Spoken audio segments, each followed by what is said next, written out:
New York City in the 1960s was a central hub for artists, poets, and musicians from all walks of life. Many nightclubs and cafes gave birth to some of the music industry's biggest artists by letting them have their first shot at performing in front of crowds.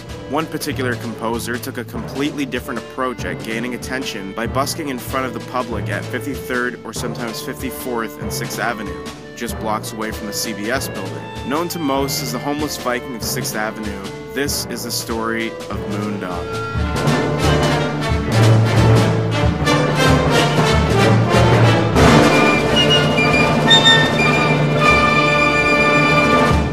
Louis Thomas Hardin grew up throughout the Midwest during the early 1900s. As a young child, his father would take him to the Arapaho Sundance, where he played the tom-tom made from buffalo skin. This form of tribal drumming would go on to influence his musical drumming style later on. In his early teens, Hardin played drums in his high school band until tragically losing his eyesight from an incident with a dynamite cap. As awful as this loss was, it didn't stop Hardin from retraining his ears and continuing to play music. Hardin moved to New York in the early 1940s, where he befriended classical and jazz composers such as Igor Stravinsky, Leonard Bernstein, Benny Goodman, or Charlie Parker, just to name a few. By the late 1940s, Hardin had established himself as a musician who would perform his self-composed music and poetry to the public. To his friends and fans in the jazz scene, he was known as Moondog, a name he came up with based on a past pet dog he owned who would howl at the moon. But to many passerbys, he was just known as the Viking of 6th Avenue.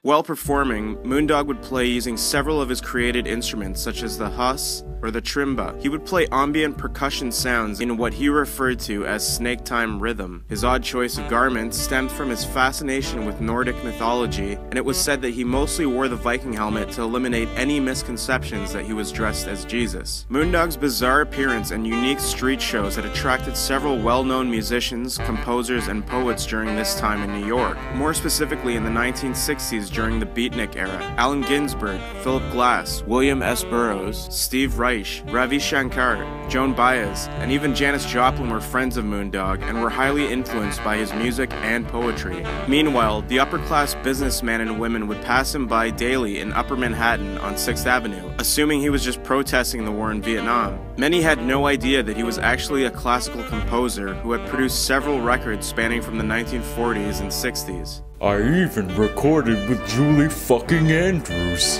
As time went on, Moondog felt that he didn't quite fit in the era of modern-day music within America, so he eventually decided to leave the US and move to Germany, where he lived out the rest of his days until his death in 1999. Now if you're just sitting there thinking his music has a cinematic feel to it, you're not far off. His music has been credited in several films. I mean, his symphonies can virtually score anything, really. In fact, here's a video I edited of one of Moondog's symphonies backing the inauguration of Donald Trump.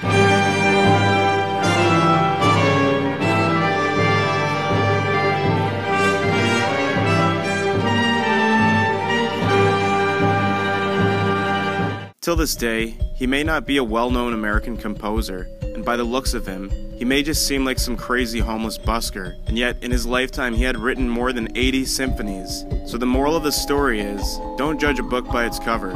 Their accomplishments may surprise you.